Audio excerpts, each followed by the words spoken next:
bem-vindos a mais um episódio do nosso podcast Direito Médico e Saúde. O tema de hoje são as crescentes notícias sobre cancelamentos de planos de saúde coletivos. Muitas notícias da mídia informam o cancelamento dos planos empresariais ou coletivos por adesão que estão deixando pacientes em tratamento desassistidos. Então, nós vamos conversar um pouquinho hoje sobre as formas de cancelamento, a legitimidade, quando o plano pode ou não cancelar e também rescindir. Então, existem normativas da Agência Nacional de Saúde que determinam o que pode e o que não pode nessa relação de consumo. Mel, tema complicado, né? Tem aparecido muito e as notícias, elas vêm com um fundo também emocional. Ninguém quer ter o seu tratamento suspenso de um dia para o outro. E a gente fala muito em tratamentos oncológicos, crianças com autismo, síndrome de Down, outras deficiências e diversos outros tratamentos em que o paciente precisa manter o tratamento ativo. Mel, conta um pouco para a gente quais são as formas de rescisão, cancelamento, lícitas ou não, e como nós, consumidores, podemos nos prevenir ou dialogar com a operadora, a fim de que isso não prejudique quem está em tratamento. Tudo bom? Tudo! Que bom estar aqui de novo. Tá na mídia direto, todo dia, essas notícias sobre os cancelamentos dos planos, principalmente os planos coletivos por adesão, né, que tem deixado esses pacientes em tratamento contínuo, sem tratamento.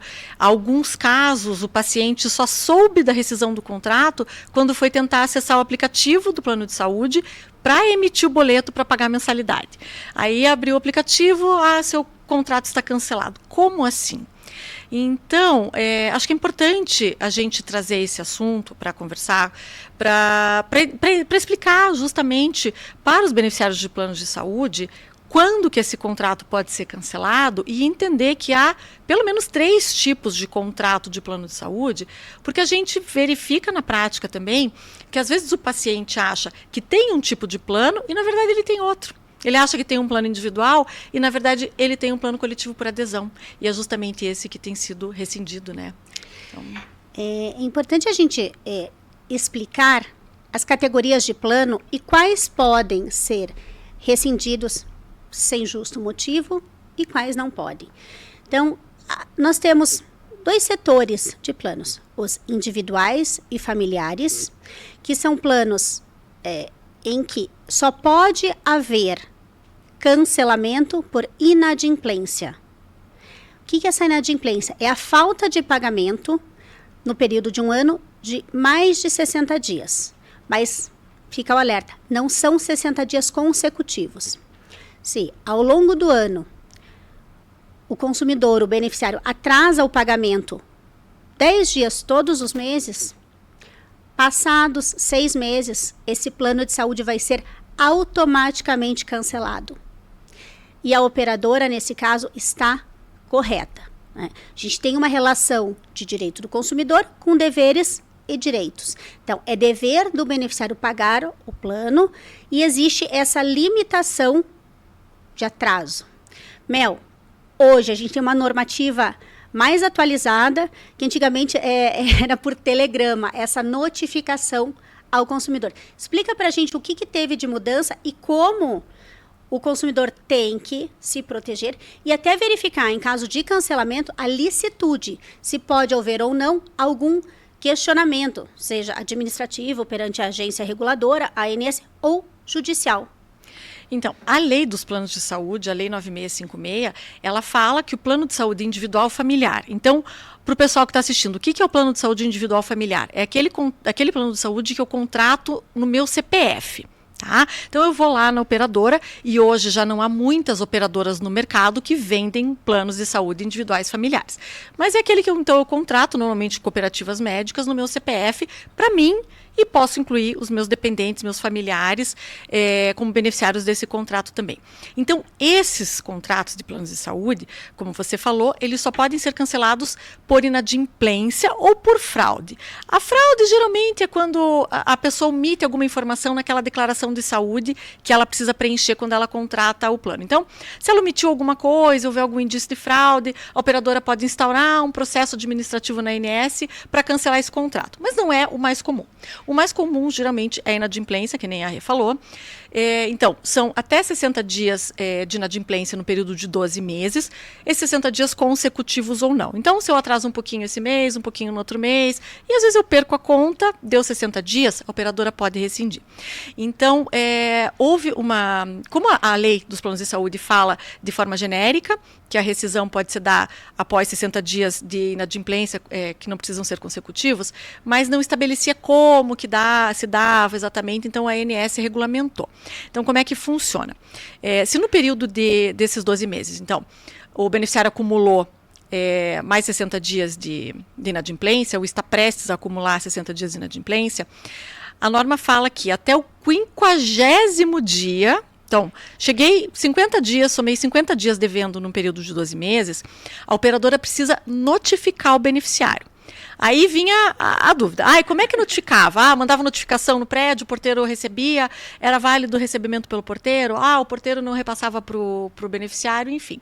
Então, como que ficou isso? Até porque os meios de comunicação evoluíram, enfim.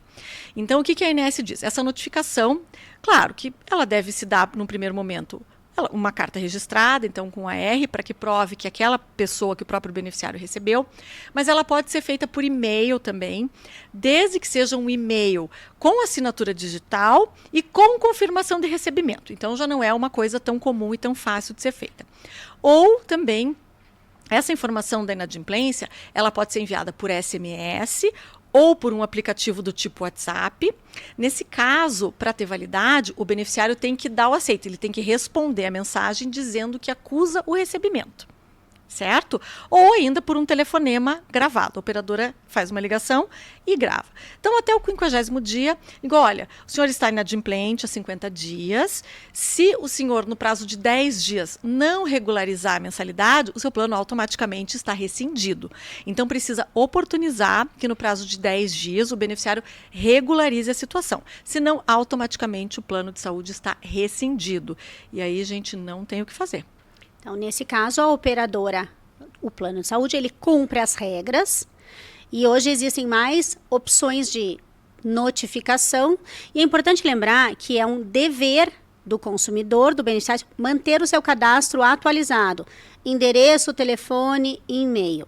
Então, o plano sempre acaba nos localizando e, como eu disse, direitos e deveres, nós temos que cumprir a nossa parte. Então, fica muito atento a essa questão do pagamento. Eu sempre brinco assim, que duas coisas que não podem ficar fora do débito automático: plano de saúde e seguro do carro.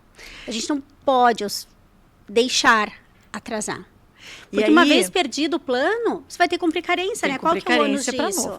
Então, assim, tem uma ressalva, porque daí às vezes a pessoa fala assim, então eu não vou atualizar meu endereço, meu telefone para eu não ser notificado. Não é assim. O que essa norma nova diz também? Ela diz que se a operadora esgotar todas as tentativas de comunicar o beneficiário e não conseguir, aí ela também pode rescindir. Tá? Então, desde que ela prove que ela tentou fazer o telefonema, ela enviou a carta, a correspondência ou o telegrama para casa, não conseguiu, enviou SMS, enviou WhatsApp, enfim, e-mail. Se de todas as formas ela não conseguiu localizar esse beneficiário, aí, provado tudo, ela pode também rescindir o contrato. Então, não adianta fugir e não atualizar o cadastro na operadora. Tá? Joia. Então, isso vale para os planos individuais e familiares, aquele que contratamos com o nosso CPF, certo?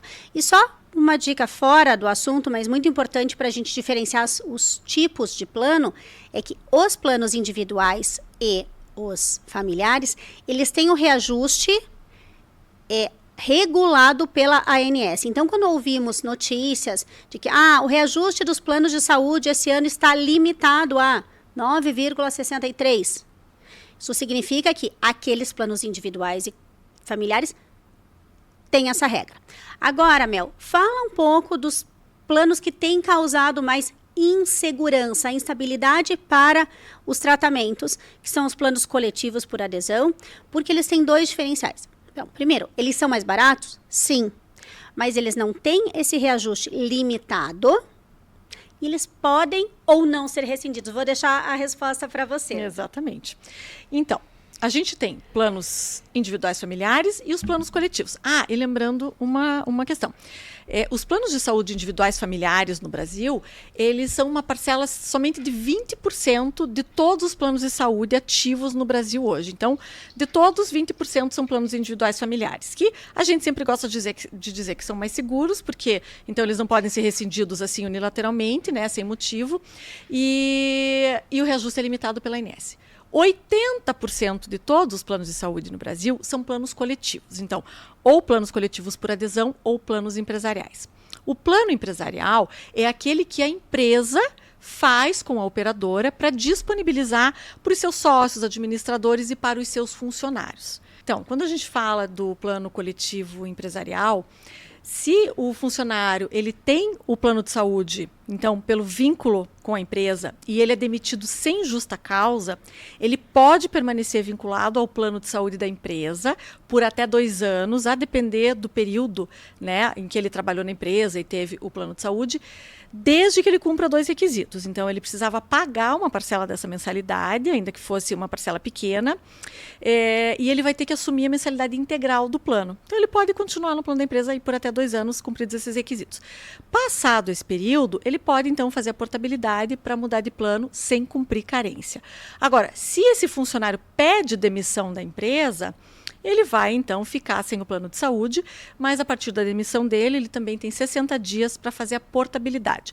Lembrando que o que é a portabilidade? É eu contratar um novo plano de saúde, pode ser dentro da mesma operadora ou em outra operadora, sem cumprir novos prazos de carência, inclusive para doenças e lesões pré-existentes. Tá? Então, esses requisitos precisam ser cumpridos. E aí, a gente tem os contratos coletivos por adesão. Tá? Então, o que são os contratos coletivos por adesão? São aqueles contratos que a operadora firma com associações, sindicatos, conselhos de classe e disponibiliza esses contratos, esse plano de saúde para os associados desta entidade. Então, por exemplo, a OAB disponibiliza contrato de plano de saúde por adesão, 2, né, se eu não me engano, para que os advogados possam aderir. Então, é um contrato de plano de saúde coletivo por adesão. A OAB tem este contrato com as operadoras e disponibiliza para os advogados que queiram aderir. Então, o requisito para que o beneficiário possa aderir, ele precisa cumprir, né, todos aqueles requisitos de associação desse sindicato, desse conselho de classe. Cumpridos esses requisitos, ele pode, então, aderir a este contrato, ok? O que acontece, e a gente tem visto muito nesse problema agora? Existe a figura da chamada administradora de benefícios. O que é a administradora de benefícios? Ela é uma empresa que intermedia a contratação. Então, essa administradora, ela tem contratos com operadoras, contratos coletivos por adesão, tá? E aí, eu, pessoa física, vou até essa administradora e digo, olha, eu gostaria de contratar um plano de saúde assim, assim, assim. E daí ela verifica qual minha profissão, qual minha atuação, em qual contrato por adesão eu me encaixaria, tá? E aí ela me coloca num desses contratos por adesão. O que acontece? Eu, quando contrato, muitas vezes não sei que esse contrato ele é por adesão. Eu cheguei na administradora de benefícios, pedi um contrato e ela me incluiu no contrato. Então, a gente já viu muitos casos, a gente chega para o cliente e pergunta, seu contrato é individual? O cliente fala, sim, meu contrato é individual, eu contratei. Aí quando você vai ver, não, é um contrato firmado por meio de uma administradora que incluiu essa pessoa num contrato coletivo por adesão, tá? Mas e aí? Como que pode rescindir mesmo? Né? Porque é realmente o X da questão aqui que está acontecendo, pode rescindir esse contrato? Então, assim, uma vez que esse beneficiário cumpriu o requisito para aderir a este contrato, então eu sou advogada, eu cumpri o requisito para aderir a este contrato, eu não posso ser excluída desse contrato. Eu, sozinha, não posso ser excluída desse contrato, certo? A não ser que eu deixe de cumprir os requisitos. Tá? Então, se é de uma associação, eu não sou mais associada, eu deixo de cumprir os requisitos, eu sozinha posso ser excluída. Mas não é isso que a gente tem visto acontecer. A gente tem visto acontecer que essa administradora está cancelando este contrato por adesão. E ao cancelar este contrato, todos os beneficiários que eram vinculados perdem o contrato. Mas e aí? Pode ou não pode? Esse é o tema que a gente tem que pensar, que não é a Melissa custa caro para este contrato, esta categoria de pessoas que se unem para aderir a esse plano. É importante a gente lembrar também o reajuste destas formas de contrato. Quando a gente, como eu disse, quando a gente fala em plano individual familiar, reajuste pela ANS limitado, tranquilo, eu sei quanto eu vou pagar. Quando a gente fala de um grupo de pessoas empresarial, ou esses em grupos, categorias, sindicatos, associações, a forma de reajuste é diferente. Não, pelas regras da ANS, elas não está limitada àquele percentual anual que é divulgado.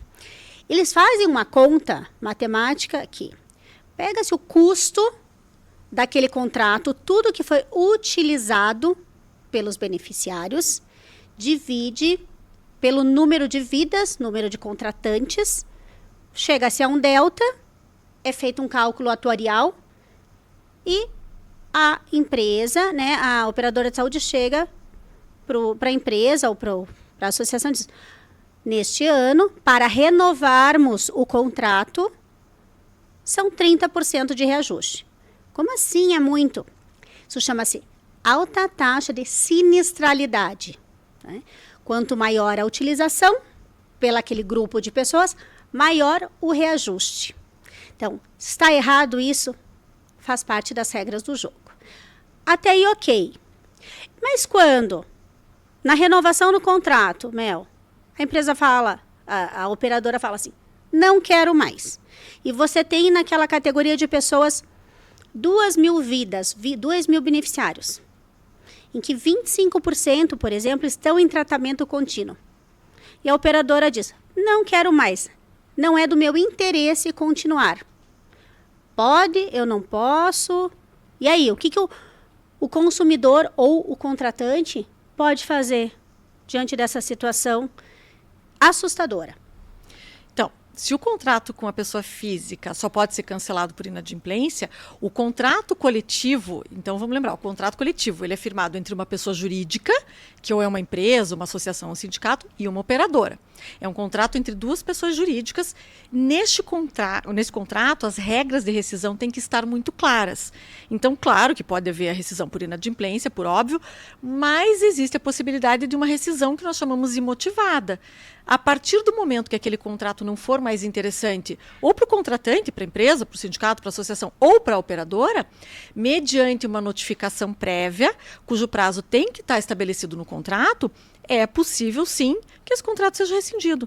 Né? Então, digamos, se amanhã a OAB quer rescindir o contrato que ela tem com determinada operadora, ela pode rescindir. Ela avisa, né? A operadora, daqui 60, 30 dias eu vou rescindir o contrato. A OAB pode contratar outra ou pode simplesmente não contratar e falar para os advogados, olha, daqui 30 dias estou cancelando, não vou mais disponibilizar contrato de plano de saúde por adesão para vocês. Então, seguindo as regras do jogo, seguindo o que está escrito no contrato, é possível sim. Agora, o que se espera, né, da boa-fé dessas duas pessoas jurídicas contratantes? Então, eu tenho, de repente, uma população ali de 2.000 beneficiários que aderiram a esse contrato, eu preciso também notificá-los com a mesma antecedência. Então, né, se o plano de saúde, digamos, notificou essa associação de que vai cancelar o contrato daqui 30, daqui 60 dias, também, então, esta associação e também a operadora notifique os beneficiários de que esse contrato vai ser rescindido. O que não é aceito é o que a gente está vendo acontecer, que o beneficiário ele descobre que o contrato foi rescindido quando ele tenta pagar mensalidade ou quando ele tenta liberar ou renovar alguma autorização do tratamento dele. Então, ele é pego desprevenido. Então, não é pelo fato de que ele não é parte contratante né? Ele não assinou esse contrato, de que ele não precisa ser notificado. Ele precisa ser notificado, sim. Isso é uma boa-fé dessas duas pessoas jurídicas que se uniram para disponibilizar esse contrato. Agora, quando você fala da sinistralidade, tem razão.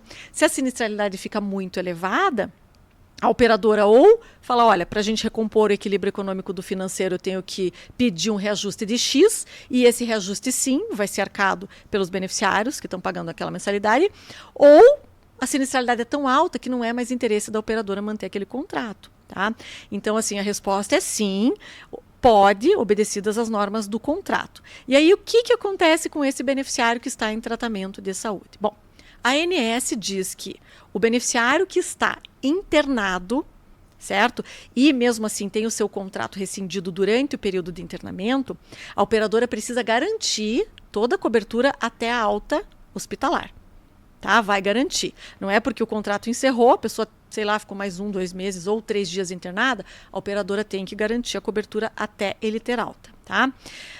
Aí, mas o grande problema que a gente tem não é no caso do internamento. São pacientes, né, como a gente falou, os autistas, pacientes em tratamento oncológico, que têm um tratamento continuado. E, por exemplo, no caso dos pacientes autistas, a gente nem pode falar em alta. Né? E mesmo nos oncológicos, tem um acompanhamento aí a muito longo prazo, talvez até para a vida inteira. E aí, como fica essa situação? Bom, para que esses pacientes possam continuar os seus tratamentos, eles podem fazer sim a portabilidade.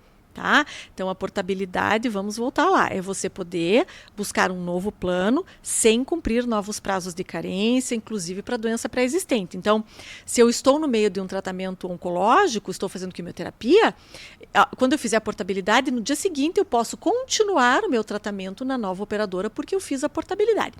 E quando a gente fala de contrato por adesão, ou mesmo contrato empresarial, que a pessoa perde a qualidade de beneficiário, porque perdeu o vínculo com esse contrato coletivo, não se aplica aquele requisito para portabilidade de que a pessoa tem que estar 2 anos vinculada. Não se aplica, tá? Então ela vai poder fazer a portabilidade em até 60 dias. E a própria ANS se manifestou em meio a toda essa polêmica, lembrando que o beneficiário pode fazer a portabilidade. Então, isso é um direito que lhe é assistido. E muitos indagam, tá? E se eu entrar com processo na justiça, como é que fica? Existe a possibilidade de tentar discutir judicialmente a permanência, mas veja, se esse contrato coletivo por adesão, ele vai deixar de existir, se essa associação, esse sindicato não vai mais manter este contrato, e se essa operadora, por exemplo, é uma operadora que não tem contrato, não faz contrato com pessoa física, como que você vai manter esse contrato? Como que você vai manter? É um tema muito delicado, né? A gente pensa assim, quando lê, né, na primeira análise ali da manchete do jornal, é que o paciente está ali desassistido, deixado na calçada. Não é assim, né? A gente entende que o paciente pode se sentir desassistido, que é uma decisão abusiva da operadora, mas a gente tem que entender que é uma questão de manutenção de equilíbrio econômico-financeiro. Né? A operadora tem que ter o seu lucro. Então, é um contrato de risco. Se tem muito uso, vamos aumentar o reajuste. E, às vezes, essa relação não se sustenta. É importante, como você disse, a operadora tem este direito, pelas regras? Tem, desde que ela cumpra devidamente as suas obrigações, notificando previamente tanto o contratante, e o contratante tem que repassar essa informação, essa notificação em tempo para os beneficiários, para que as pessoas tenham tempo de se organizar, buscar um plano que seja apto a receber esse paciente pelo Instituto da Portabilidade e que ele continue mantendo esse tratamento. Vai ser nas mesmas condições? Não se sabe, depende da operadora que você conseguir fazer a portabilidade.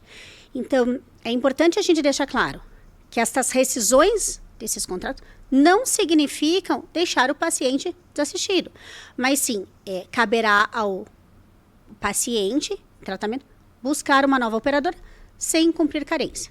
Mas, se não houve essa cautela e esse dever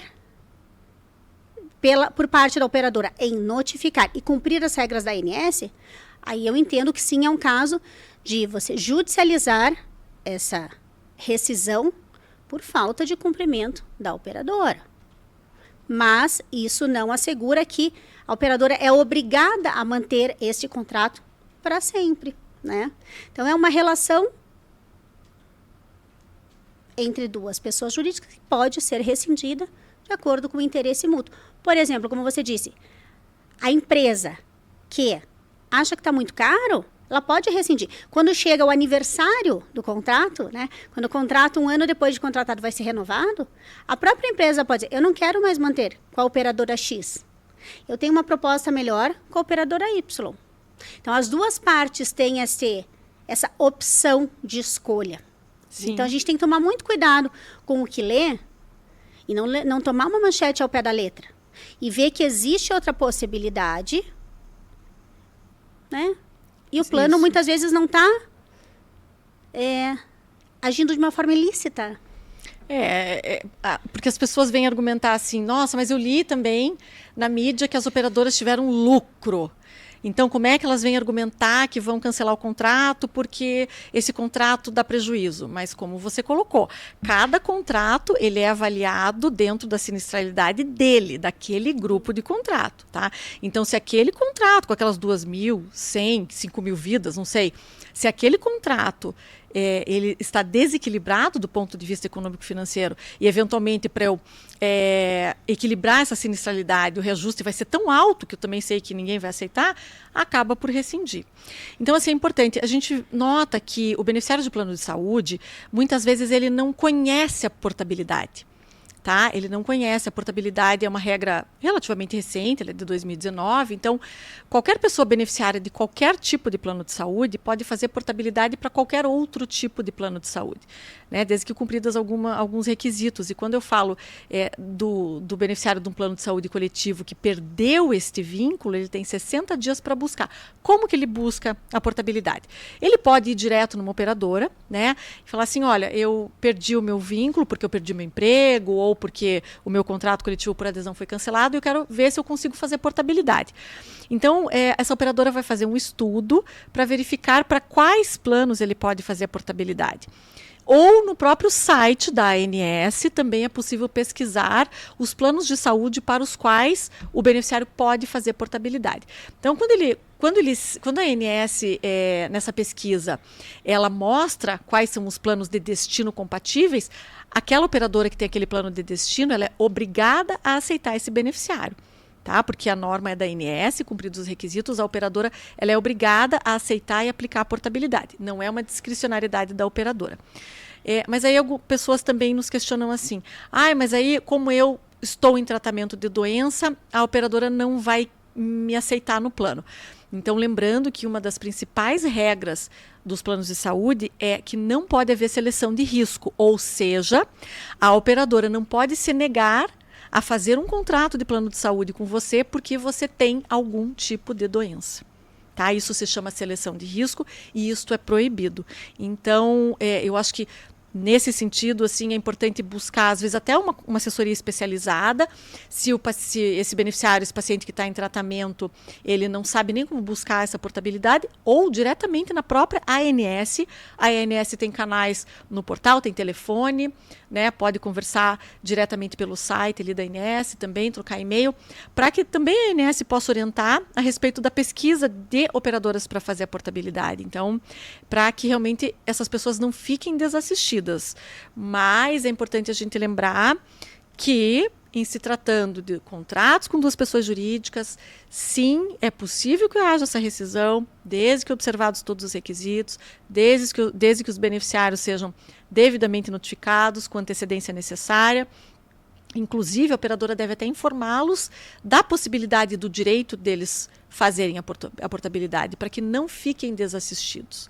Agora, como a Renata bem colocou, na medida de que se identifica que todo esse processo foi feito à revelia do beneficiário, ele não sabia, ou o direito de informação também não foi adequadamente cumprido, existe a possibilidade de questionar judicialmente, mas até que ponto que o Poder Judiciário vai mandar a manutenção de um contrato ad eternum também. Se, digamos, é uma operadora que não pode oferecer um contrato individual familiar, porque essa operadora simplesmente não comercializa mais esse tipo de contrato. Então, o que a gente verifica é que cada situação é específica, certo? E ela precisa ser, então, analisada individualmente. Mas existe possibilidade, sim, de se manter esse tratamento de saúde, então, ou por uma decisão judicial ou por uma portabilidade. A Inés está atenta a isso. Tá? A Inés está atenta, divulgou o comunicado no portal e está acompanhando também, para que nenhum abuso seja cometido contra esses beneficiários. Perfeito, acho que ficou muito claro na tua fala, né, que é possível, sim, cumpridos os requisitos, e temos que lembrar que plano de saúde, seguro-saúde, é um produto. Então, muitas vezes a operadora vai oferecer o que lhe é interessante.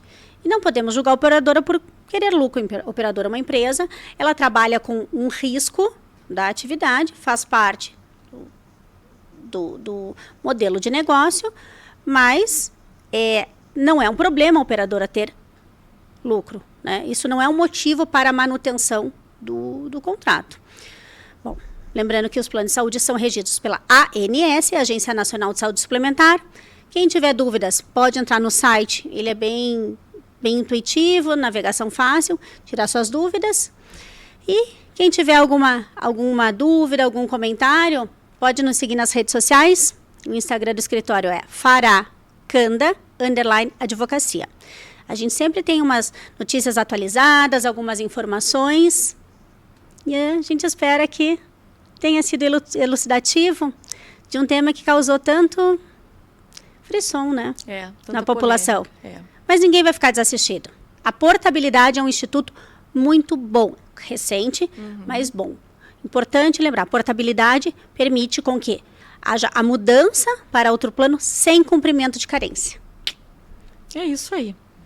Obrigada por estarem conosco mais esse episódio e até a próxima.